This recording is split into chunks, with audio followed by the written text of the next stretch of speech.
పసుపు మన డిస్టిక్లో ఆర్మూర్ ఏరియాలో బాల్కొండ ఏరియాలో బాగా హెల్దీ పసుపు ఉంటుంది.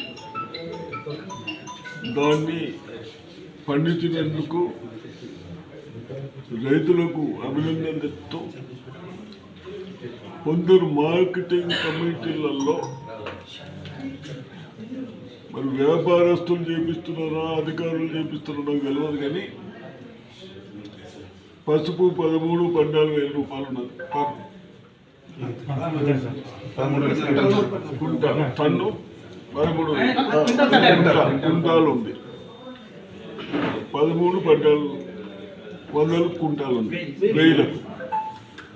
దాన్ని ఏదో పచ్చిది ఒక రైతుకు ఏదన్నా ఎక్కువ ఇస్తాం తక్కువ ఇస్తాం అని చెప్పి మారిని తీసుకొచ్చి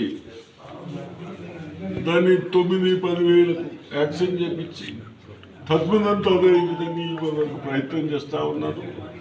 దాన్ని నేను మార్కెటింగ్ అధికారులకు హెచ్చరిస్తూ ఉన్నాను. ఎట్టి పరిస్థితుల్లో పచ్చి పసుపు మార్కెట్లోకి రావద్దు, మార్కెట్కి రావద్దు, వచ్చినా దాన్ని యాక్షన్ చేయొద్దు, ఎవరు కొనద్దు, రిజెక్ట్ చేసి పంపండి. అదేవిధంగా రైతులకు కూడా రిక్వెస్ట్ చేస్తూ ఉన్నాను, మీరు ఒక్కరు తెలుసో తెలియకో తప్పులు చేస్తే మన రైతులు ఇంత కష్టపడి పండించిన పంటకు రేటు తగ్గితే మనకేదో మిగిలేటే కానీ 3-4 వేలు అవి కూడా పోతాయని హెచ్చరిస్తూ ఉన్నాను. దయచేసి అటువంటి పచ్చి పసుపు చేయొద్దని నేను మీ అందరికీ అభిప్రాయపడతా ఉన్నాను.